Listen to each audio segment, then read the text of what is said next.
कभी कभी परिस्थितियाँ ऐसी बन जाती हैं जब रिश्तों के लिए मौन रहना ज्यादा बेहतर होता है। मौन रहना एक साधना की तरह है, लेकिन सोच समझकर बोलना भी एक कला है। अगर बहस करने वालों में एक व्यक्ति शांत रहे तो बहस कभी नहीं हो सकती। अपनी सफलता के सफर में निकलने से पहले अपने बस्ते में शांति और धैर्य को जरूर रख लेना। अगर आप दूसरे के विचारों पर नियंत्रण पाना चाहते हैं तो सर्वप्रथम अपने विचारों पर नियंत्रण रखिए। अपने विचारों पर नियंत्रण करने का सबसे आसान तरीका है कम बोलना या मौन रहना। इस दुनिया में वह इंसान सबसे ज्यादा सुखी और समृद्ध होता है जो क्रोध आने पर खुद को मौन रख सके। यदि किसी प्रश्न का उत्तर आपको पता नहीं है तो ऐसे में मौन रहना ही बुद्धिमानी है। कुछ लोग मौन रहकर भी सब कुछ कह देते हैं, कुछ लोग सब कुछ बोलकर भी कुछ नहीं कह पाते। इतना मत बोलिए कि लोग चुप होने का इंतजार करें, बल्कि इतना बोलकर चुप हो जाइए कि लोग दोबारा बोलने का इंतजार करें। किसी के मौन रहने का अर्थ यह नहीं कि वह व्यक्ति कायर और कामचोर है। इसका सही अर्थ यह है कि वह अपनी शक्ति पर नियंत्रण रखता है। श्री कृष्ण कहते हैं, मौन की शक्ति को हमने जाना है। शब्द जब अपना सामर्थ्य खोने लगे तब मौन रहकर भी बहुत कुछ बोला है हमने। जो शब्द ना कह सका हमने मौन में कह दिया। श्री कृष्ण कहते हैं, मौन किसी मानव की कमजोरी नहीं, उसका बड़प्पन होता है।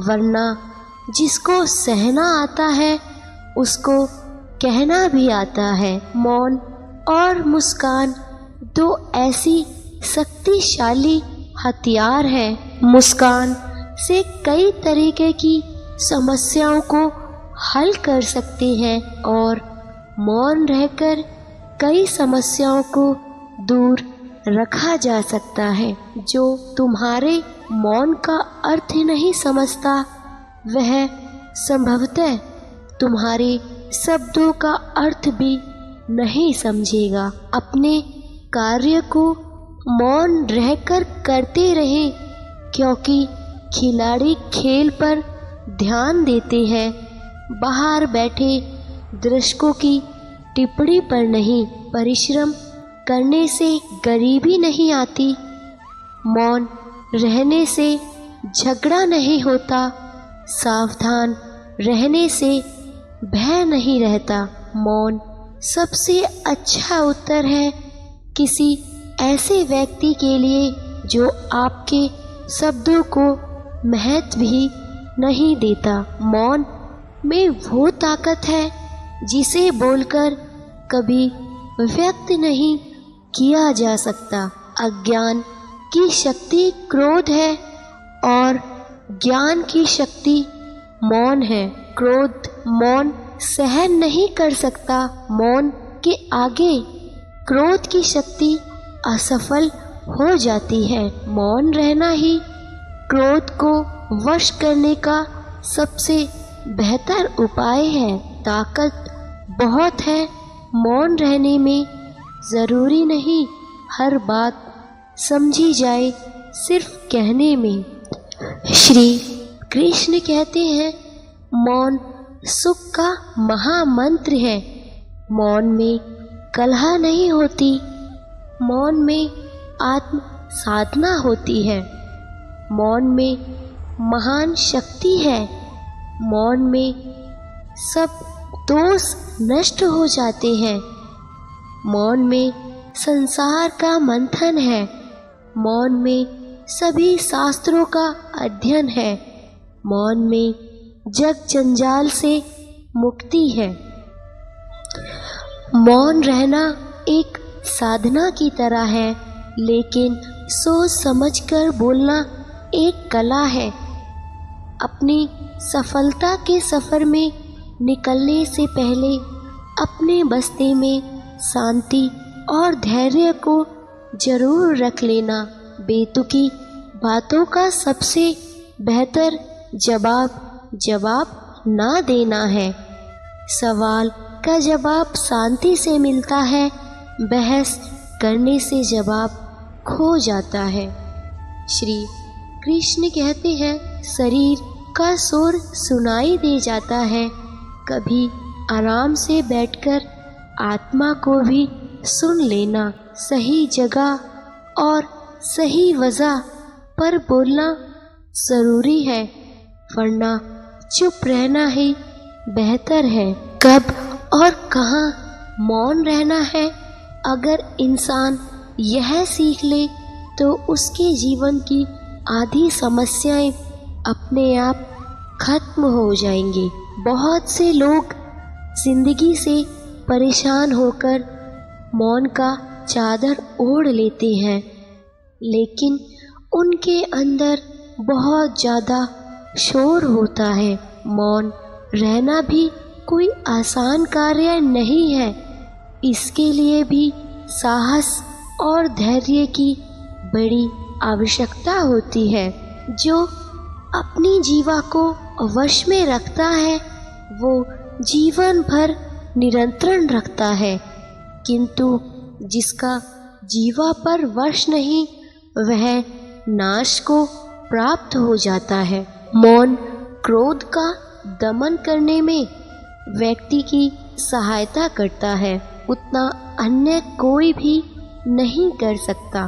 कभी इसका खेद नहीं हुआ मुझे कि मैं मौन क्यों रहा, परंतु इसका खेद अनेक बार हुआ कि मैं बोल क्यों पड़ा। समय और मौन आज सबसे शानदार चीज़ें हैं। मुख शांत हो पर मन अगर अशांत हो तो यह मौन काल्पनिक मौन है, वास्तविक मौन नहीं। मौन और दृढ़ विश्वास यही तुम्हारी सबसे बड़ी शक्ति है। चींटियों से अच्छा संदेश कोई नहीं देता, क्योंकि वह मौन रहती हैं। जब आप अकेले होते हैं तो आप नाराज नहीं हो सकते। अनुभव हमें सिखाता है कि मौन लोगों को सबसे ज़्यादा डराता है। सत्य दुख देता है, लेकिन मौन तो मार देता है। अशांत में कई तरीके के प्रश्न चलते रहते हैं।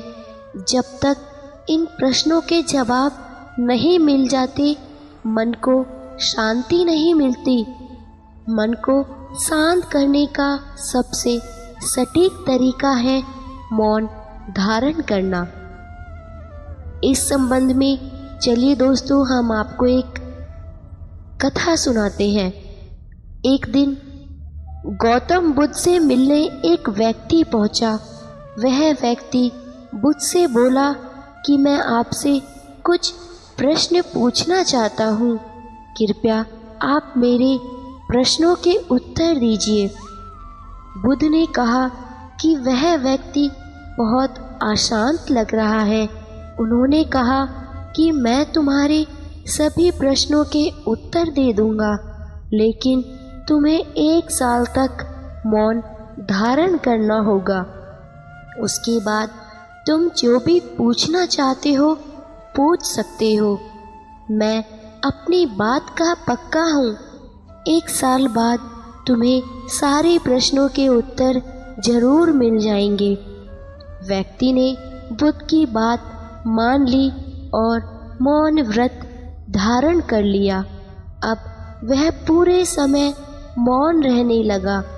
कुछ ही दिनों में मौन की वजह से वह ध्यान में उतरने लगा था। उसका मन शांत होने लगा। मौन और ध्यान की वजह से उसके सभी प्रश्न खत्म होने लगे। इस तरह 1 साल बीत गया। अब वह एकदम शांत और प्रसन्न रहने लगा था। समय पूरा होने पर बुद्ध ने उस व्यक्ति से कहा कि तुम्हें 1 साल बाद प्रश्न पूछने के लिए कहा था। आज 1 साल पूरा हो गया है। अब तुम सभी प्रश्न मुझसे पूछ सकते हो। यह बात सुनकर व्यक्ति प्रश्न होकर बोला कि आज मेरे पास आपसे पूछने के लिए कोई प्रश्न ही नहीं है। बुद्ध उस व्यक्ति से बोले, जब तुम आए थे तुम्हारा मन अशांत था। जब किसी व्यक्ति का मन शांत नहीं रहता तो उसके मन में प्रश्न उठते हैं। अशांत मन परेशानियों का कारण बनता है। हमारे मन की 2 अवस्थाएं हैं। एक में प्रश्न होते हैं, दूसरी अवस्था में उत्तर होते हैं। मौन की वजह से हमारा मन दूसरी अवस्था में पहुंच जाता है, जहां हमारे सारे प्रश्न खत्म हो जाते हैं और हमारे पास उत्तर ही उत्तर होते हैं। दोस्तों, अगर मेरी ये वीडियो आपको कैसी लगे प्लीज़ मुझे बताइएगा एंड मेरे चैनल को लाइक एंड कमेंट ज़रूर करें और मेरे चैनल को सब्सक्राइब ज़रूर करें। जय श्री कृष्णा। राधे राधे।